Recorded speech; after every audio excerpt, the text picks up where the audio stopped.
Boa tarde a todos, muito obrigada, Rosângela. Agradeço a Marina pelo convite, agradeço a todos os colegas do NAP.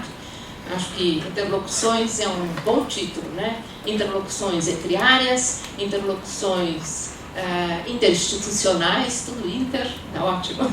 Os de Porto Alegre que gostam dessa coisa de inter. Eu, inclusive. Eu não entendo nada de futebol.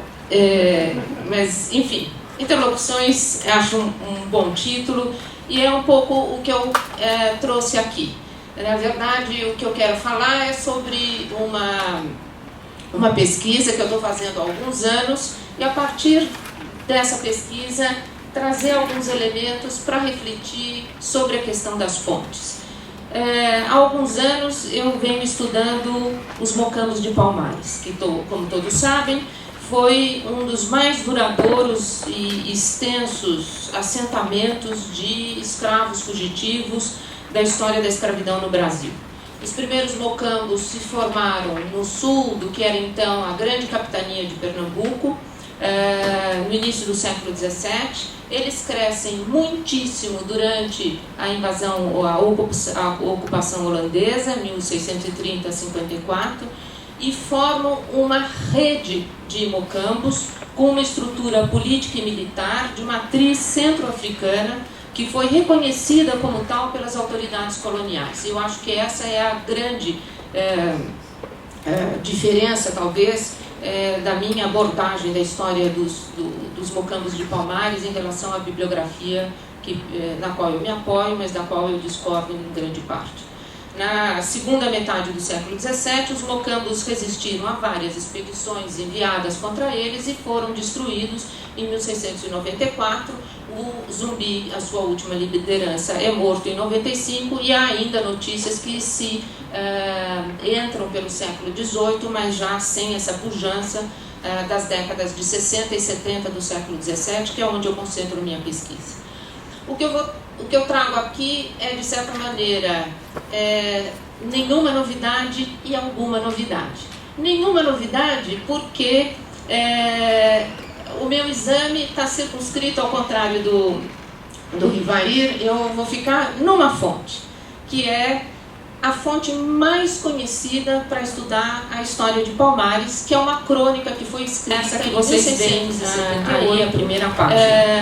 Embora seja um dos principais documentos usados pelos historiadores que se dedicaram à história de Palmares, até hoje ele nunca foi consultado nessa versão que vocês estão vendo projetada no manuscrito que se encontra na Torre do Tombo.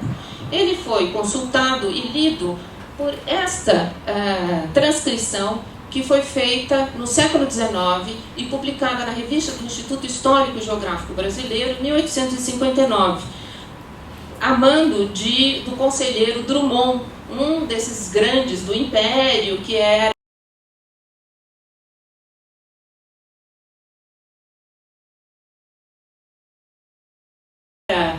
também representante diplomático, passeava na Europa, mandava copiar os documentos e, quando voltava para o Brasil, então mandava os seus amigos do Instituto Histórico e Geográfico publicar.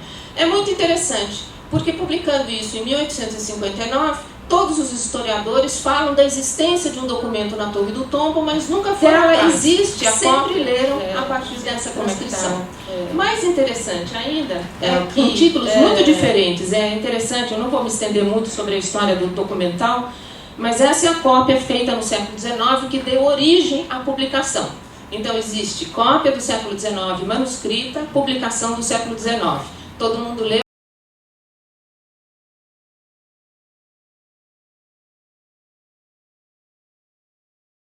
o impresso do século XIX. Essa outra versão. Mas em 1876 também vem assinado pelo Pedro Paulino da Fonseca, foi como vocês podem ver aí, é um outro título, não é? E embora o Pedro Paulino da Fonseca diga, olha, eu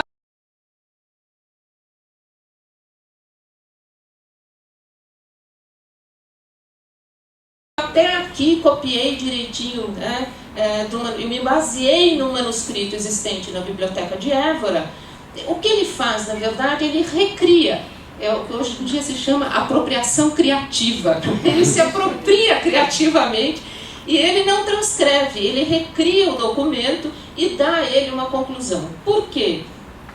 O manuscrito, de fato, que existe em Évora, ele é um manuscrito que está incompleto. Então ele completa o manuscrito e faz essa recriação. É interessante, esse é o manuscrito que está em Évora, e aqui vocês podem ver como a letra, dá para ver? Como a letra dos dois é parecida. Eu não vou discorrer aqui por várias questões técnicas que ia enfadar vocês aos montes, embora seja, eu achei bastante divertida, porque para achar esse documento na Torre do Tombo, eu levei muito tempo. Quando eu achei, eu levei o susto de ver que as letras são muito parecidas. E aí você tem toda uma parte técnica que se chama colação de documentos. Você compara o que está escrito num, o que está escrito no outro, até que ponto a letra é parecida, o que não é. Enfim, analisando e fazendo todas essas comparações, é possível a gente determinar que o manuscrito que está em Évora é um rascunho daquilo que, passado a limpo, está na Torre do Tombo. Tá? Então, um precede o outro. Ambos são anônimos, a datação não está, então não está assinado, não tem autor, não tem data, e a gente vai inferindo uma série de coisas a partir de um exame interno dessa documentação e etc. Eu quero focalizar aqui o modo como os nomes das lideranças palmarinas foi gravado nas duas versões manuscritas da crônica de 1678, portanto no século XVII, nas duas cópias manuscritas que foram feitas no século XIX e nas duas publicações na revista do Instituto Histórico e Geográfico em 1859. O exercício é interessante, tanto para a gente conhecer os nomes dos centro-africanos, né, que estavam em Palmares, tal como eles foram pronunciados e escritos no século XVII e no século XIX. E em seguida eu vou tratar de desdobramentos historiográficos e metodológicos ligados ao tema das pontes. Antes de mergulhar na análise, acho que preciso fazer umas observações ainda sobre os dois manuscritos. Né? A letra do manuscrito na Torre do Tombo é a mesma, como vocês podem ver, existente no manuscrito da Biblioteca de Évora. Um tem correções, palavras substituídas, o outro está limpo, sem rasuras, enfim, essa ideia de que um é rascunho do outro, porque há diferenças entre os dois. Então, às vezes, adequações e, às vezes, correções. Né? E isso é importante. Eu falei que eu vou focalizar os nomes. Para encurtar um pouco, e eu não quero me estender muito sobre essas, eu acho que vocês têm aqui um quadro comparativo das diversas grafias de alguns nomes palmarinos nas versões manuscritas. As colunas em cinza, elas vão dando o que está original na Torre do Tombo, depois no manuscrito que foi feito no século XIX e a publicação em 1859 impressa. O que está, as colunas em branco fazem a mesma coisa para o manuscrito de Évora, depois a cópia do século XIX, que também está na Biblioteca Nacional, e a publicação do século XIX. O que fazendo isso dá para a gente ver? A primeira constatação é que há uma diferença na grafia dos nomes entre os vários manuscritos. Tá? Mais importante de todos, entre o que está na Torre do Tombo e o que está em Évora. E alguns nomes foram muito autorados. Por exemplo, Anajubá, na linha 1, tornou-se Acaiúba. Acainene tornou-se Acainene, na linha 5. Gangazona tornou-se Ganazomba, na linha 6. Mais impressionante é a diferença que aparece entre os manuscritos do 17 e os nomes publicados na revista do Instituto Histórico e Geográfico. Os copistas do século XIX foram relativamente fiéis aos originais que leram, mas as versões impressas introduziram modificações que, como já disse, são difíceis de explicar. E não tem documentação para a gente fazer isso. Eu já procurei, mas é difícil a gente pôr.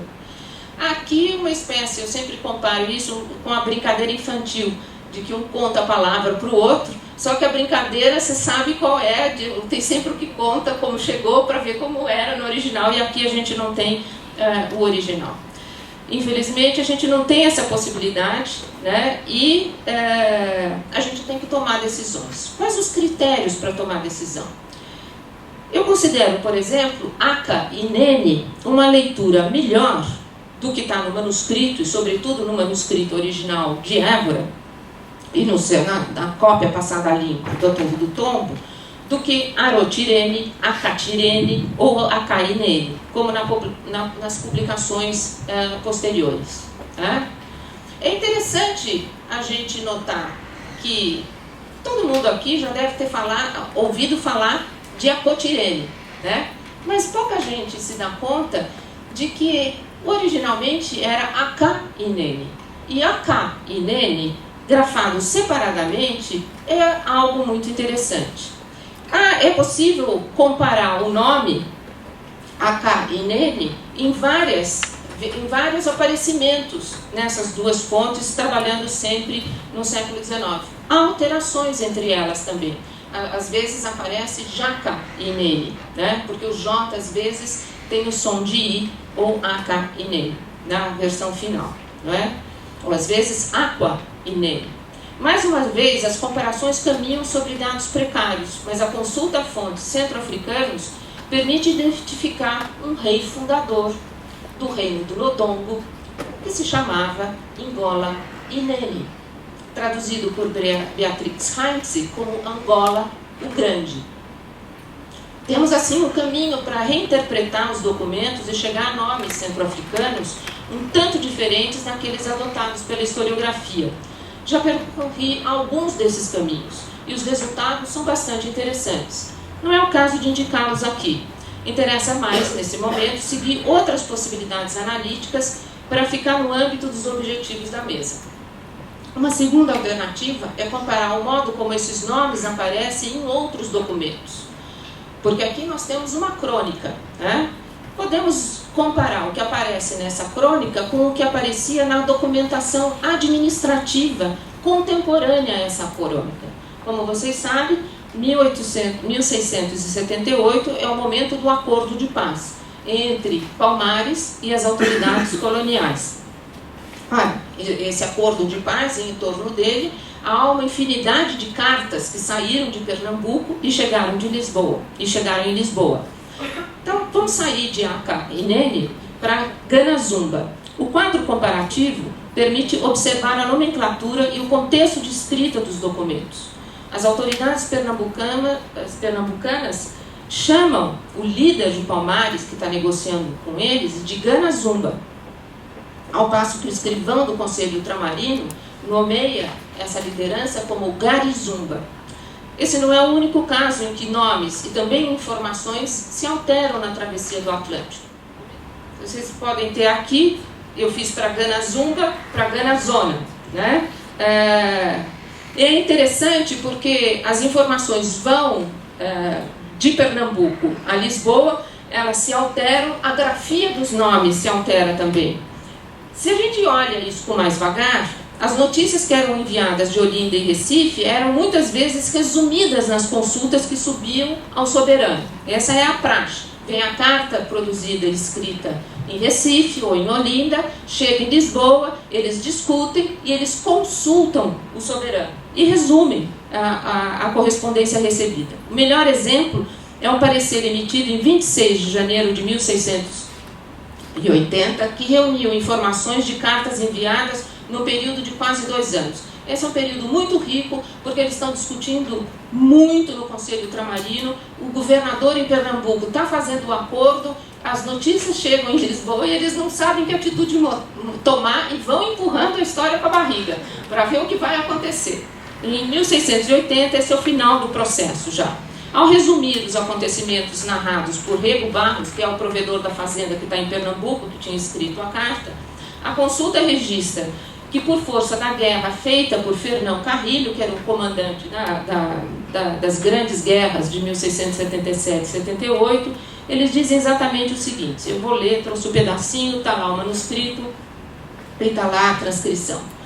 Que os negros vieram se avassalar à obediência de Vossa Alteza, os 2 principais potentados, enganosamente, e seu irmão, que esses desceram logo dos Palmares para o sítio que se lhes nomeou para sua morada, enganosamente, e seu irmão. dá para a gente ver que o Ganazona virou enganosamente lá no escrivão. Ora, essa é uma questão muito interessante, porque aqui a gente pode acompanhar a brincadeira de criança, não é? Quem está lá em Lisboa tem uma dificuldade enorme de escrever e de imaginar a sonoridade de um nome centro-africano. O governador de Pernambuco, que está negociando com eles, tem isso como muito maior proximidade. Na travessia no Atlântico e na passagem de alguém que está mais perto para alguém que está mais longe, culturalmente, politicamente mais distante, Enganazona vira enganosamente. E isso tem a ver também com a forma das abreviaturas, etc. Enfim, é possível documentar melhor isso aqui. Infelizmente, o original da carta do Rego Barros, do que saiu de Pernambuco, ela está muito estragada no Conselho Ultramarino, não é possível fazer a análise até o fim, mas é importante a gente, esse é um bom exemplo dessa mudança e da dificuldade de entender esses nomes centro-africanos e da possibilidade de nós, historiadores, termos acesso a eles.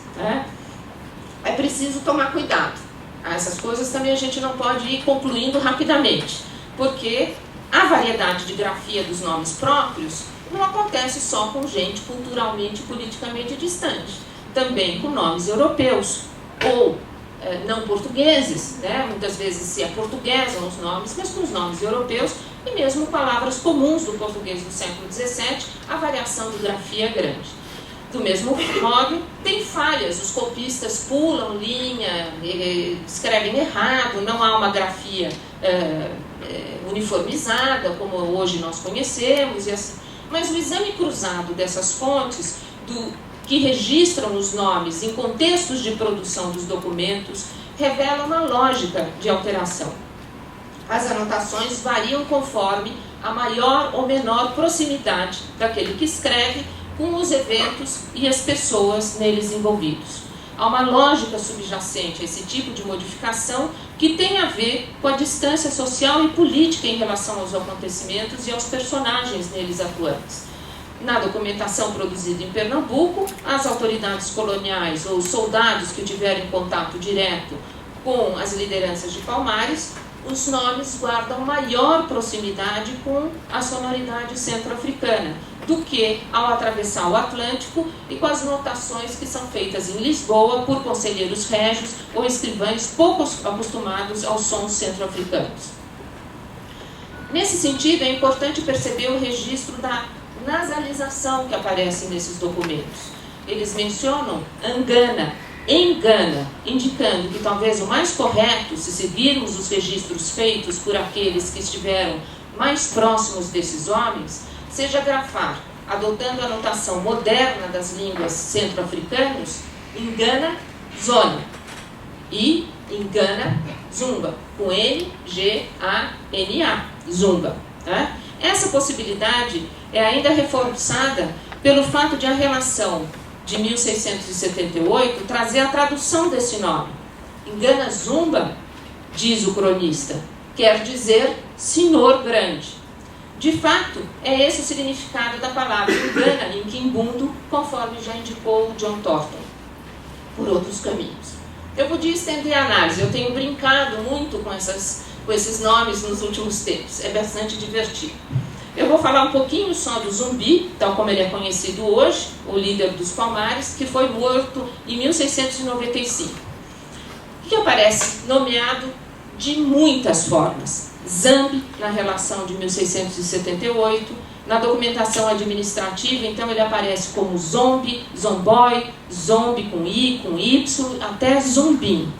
As fontes registram também o significado desse nome, como no caso de um sermão proferido na matriz do Recife, em homenagem ao Caetano de Melo e Castro, em fevereiro de 1694, assim que tinham desbaratado Macaco.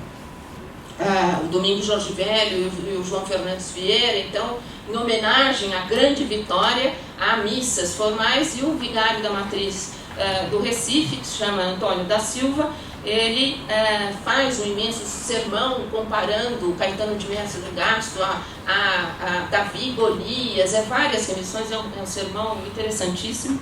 Lá pelas tantas, ele diz o seguinte, né?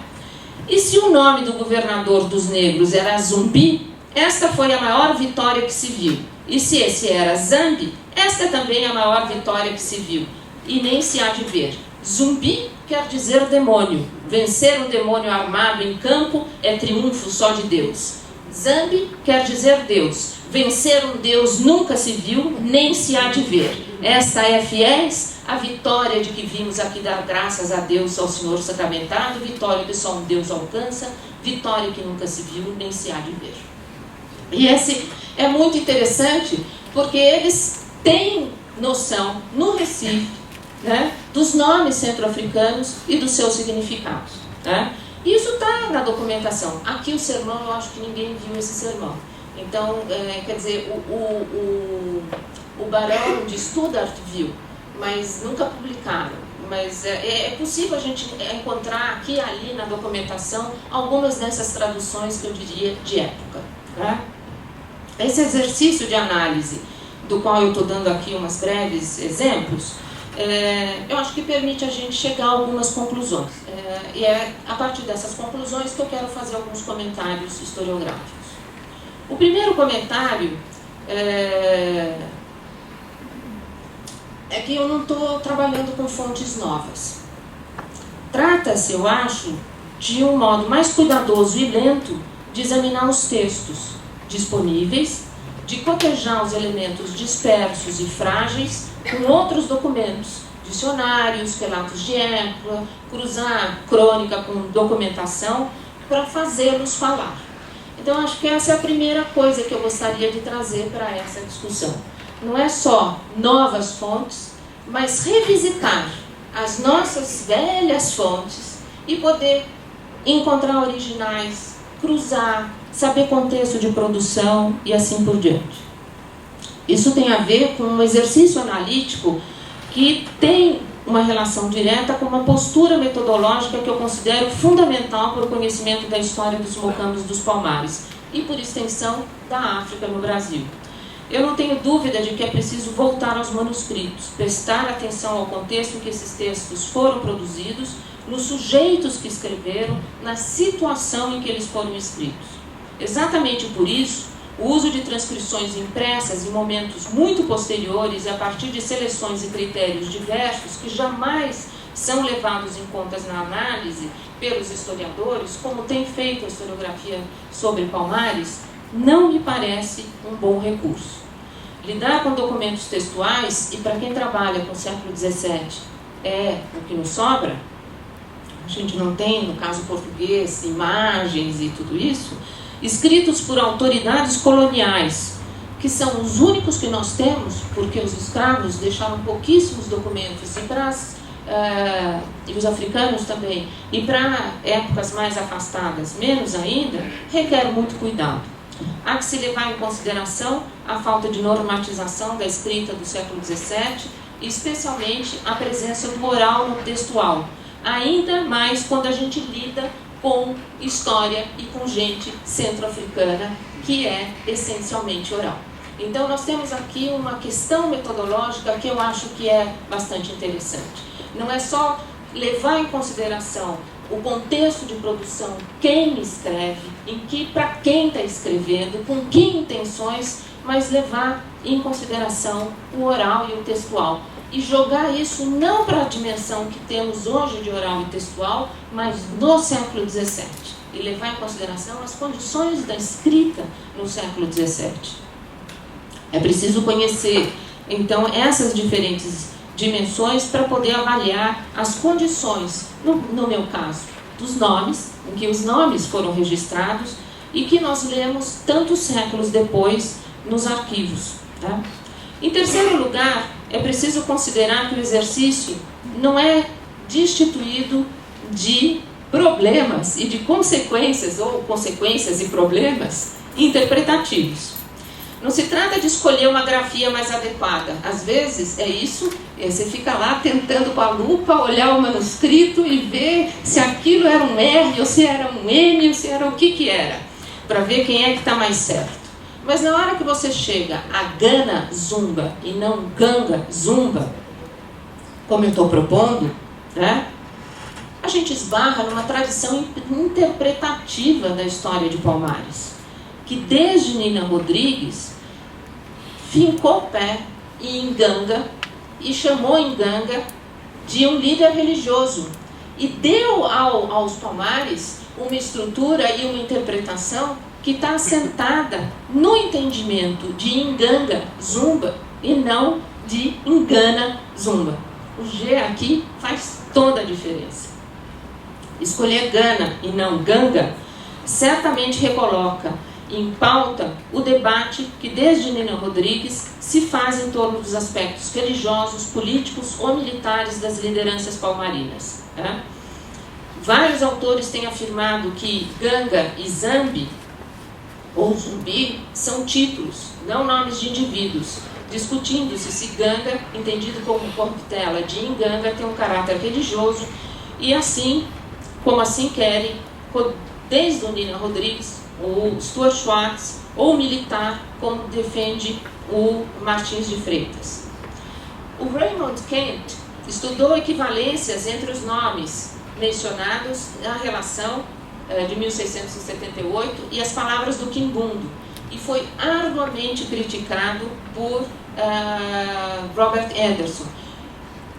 O Raymond Kent é um dos primeiros africanistas que, sem saber o português direito, ele vai ler essa documentação e tenta interpretar à luz de conhecimentos africanistas. Como ele não sabia o português direito e faz vários erros, o Robert Anderson cai de pau nele e diz que está tudo errado e joga a bacia, a água, todo mundo fora. Né? E é interessante reler, depois de fazer esse passeio documental, de reler e fazer distinções entre o Quimbundo, o Kikongo e outras línguas que nem sempre estão muito claras. Aqui eu poderia falar depois sobre a presença do Quimbundo e não do Kikongo no caso de Palmares. Eu acho que eles são centro-africanos e mais diretamente relacionados ao reino do Nodongo e à região angolana, do que se chamava do sertão em relação ao reino de Angola. Mas isso é outro caso. É interessante voltar, porque mesmo as críticas historiográficas, por exemplo, do Stuart Schwartz, que baseado no Miller, vai voltar à forma do quilombo a partir do Zimbangala, que eu acho que é completamente exterior à história e à origem dos fugitivos que se assentaram nos mocambos de Palmares. Tá? Eu acho que essas interpretações, elas associaram o conhecimento sobre a África com elementos que julgaram presentes na documentação produzida no Brasil e em Lisboa. E aqui eu estou sublinhando mesmo, julgaram. É uma associação rápida, é uma análise de documentos impressos, é falta de contextualização. Eu acho que são debates que se prolongam por décadas. Eu não quero me estender sobre os debates palmarinos e sobre a história de Palmares, mas quero trazer esse exercício para essa mesa. Eu diria que é preciso prestar mais atenção às fontes que nós temos disponíveis para a história da África no Brasil, e é preciso, exatamente, prestando mais atenção, tentar ouvir as vozes africanas nesses textos que foram escritos, mesmo textos que foram escritos por gente pouco familiarizada com esses centro-africanos. É isso. Muito obrigada. Passo a palavra ao plenário para as perguntas. Boa tarde, meu nome é Ailton Santos, eu sou professor e também trabalho na área hoje, mais na militância de direitos humanos. A minha pergunta básica e clara é: como nós podemos contribuir, a partir de toda essa historiografia, com dados fantásticos, para mudar uma realidade que ainda insiste e perpetua nesse país, onde continua violentando as pessoas porque ela tem classe, porque ela tem cor, porque ela tem geografia, portanto, nada mudou em relação ao que fora falado. Qual é a perspectiva que eu poderia levar, a partir daqui, para um público que hoje continua ainda vivendo, não na Casa Grande, mas na senzala? Muito obrigado. E eu tenho uma pergunta também para a Silva Lara. Eu, primeiramente, gostaria de dizer que adorei a apresentação, achei muito interessante. E tenho várias perguntas, mas eu escolhi apenas essa. Tem uma hora que você fala especificamente do Miller, do Joseph C. Miller. Só que você faz um comentário e foi muito breve, na minha opinião. Daria para você estender um pouco mais isso? Muito obrigado. Ailton, não sei se eu posso comentar também, mas como você mencionou a ideia de ouvir as vozes, eu acho que essa talvez seja uma coisa que os historiadores costumam fazer. Quando entram no arquivo, passam lá naquela tarde meio morosa, lendo essa documentação manuscrita, é ouvir vozes de gente que tem lógicas diferentes e que tem objetivos diferentes, muitos diferentes daqueles que a gente pode imaginar que eles tenham tido naquele momento. Então eu acho que essa é talvez, quando a gente faz isso, a gente aprende. E aprende com aquelas pessoas, mesmo que a gente esteja lendo gente que escreveu sobre elas de um ponto de vista muito oposto, gente da dominação, vamos chamar para simplificar. Então, aprender a ouvir essas vozes que estão nesses textos dos portugueses, da classe dominante, gente letrada que deixou os registros escritos, mas dessas outras pessoas que não tinham condição de deixar registros escritos, há outras maneiras, os arqueólogos vão para a cultura material, etc. Mas eu acho que essa é a questão fundamental. Eu acho que essa é algo que é fundamental do trabalho do historiador e é fundamental na política, na sua atuação, por exemplo, de ouvir gente diferente, na sua atuação, né? Expressa isso de maneiras as mais variadas, né? Num texto acadêmico, pode ser num romance, ou pode ser conseguindo fazer uma negociação que possa criar aqui um mundo melhor e fazer com que essas vozes tenham eco para hoje, né? Seja do passado, ou da periferia, ou de onde for. Acho que, sobretudo, poder trabalhar com a diferença e ouvir essas lógicas diferentes, esses objetivos e poder conversar com eles, acho que e não projetar os nossos sobre eles, né? É um outro tipo de dominação. Então acho que aprender com gente que sob domínio escravista, no meu caso, né, ousou fazer diferente e fez. Talvez seja muito o zumbi, o ganazumba que eu encontro, talvez muito diferente daquele que a gente ouve no movimento negro. Eu acho que ele tem uma lógica que fez projetar no zumbi, e a gente tem uma importância enorme no 20 de novembro, do ponto de vista dos combates que nós fazemos hoje, e etc. Mas há também uma importância grande da gente poder ir atrás, resgatar complexidades e descobrir no passado coisas diferentes nele, outros zumbis. Eu sempre costumo dizer, pensa que ele é um centro-africano, talvez seja mais interessante para nós hoje pensar nele assim, do que pensar ele quase como um militante leninista, né, projetado para trás do século XVII. Alec, essa é uma referência muito específica. O Joseph Miller escreveu um livro fantástico sobre poder político e parentesco, em que ele faz o exame e fala sobre os quilombos em Bangala, na região centro-africana, né? Essas são comunidades guerreiras para gente sem linhagem, é uma forma de integrar esses guerreiros a uma série de rituais, proibição de mulheres, canibalismo, uma série de coisas. O Stuart Schwartz, que é um historiador norte-americano, leu esse livro e ele usa, enfim, digamos, esse modelo do quilombo em Bangala para interpretar ou levantar a hipótese de que o quilombo formado por escravos fugidos aqui no Brasil, na América Portuguesa, no caso para Palmares, seria uma recriação desse quilombo. E o que eu estou dizendo é que eu acho que isso é pouco provável. De fato, é gente de grupos diversos, que é a hipótese inicial do Stuart Schwartz, que diz, é gente que vem de lugares diferentes. Nesse momento, no século XVII, a esmagadora maioria dos escravos vem da região centro-africana. E hoje é possível a gente saber de que regiões da região centro-africana eles vieram. Quer dizer, é possível mapear. Então, quando eu digo do sertão, que envolve o sertão central e sul do reino do Nodongo, eu estou baseada nesses estudos. Então não tem a ver com Zimbangala. Não é uma livre associação um pouco que o Stuart Schwartz fez. Segundo, há uma diferença grande entre esses quilombos em bangalas, que são um pouco anteriores, e a formação de capitais de reinos que estão se formando na África Central, como o da Rainha Nzinga, na primeira metade do século XVII, até década de 60, que era, a palavra quilombo é usada para designar a capital desses centros. O quilombo da Rainha Nzinga, por exemplo, o quilombo de Matamba. E acho que talvez é nesse sentido que a palavra quilombo atravessa o Atlântico e é usada pelo procurador do Domingos Jorge Velho, que é o primeiro documento a aparecer a palavra quilombo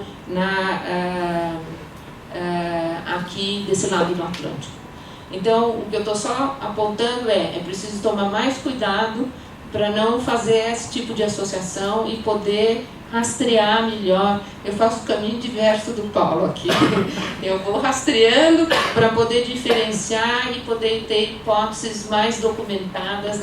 Eu vou me afastando o máximo que eu posso da ficção, né? E calçando a minha com documentação as minhas hipóteses. E ele tem a liberdade de fazer diferente e pode fazer coisas bonitas como ele faz.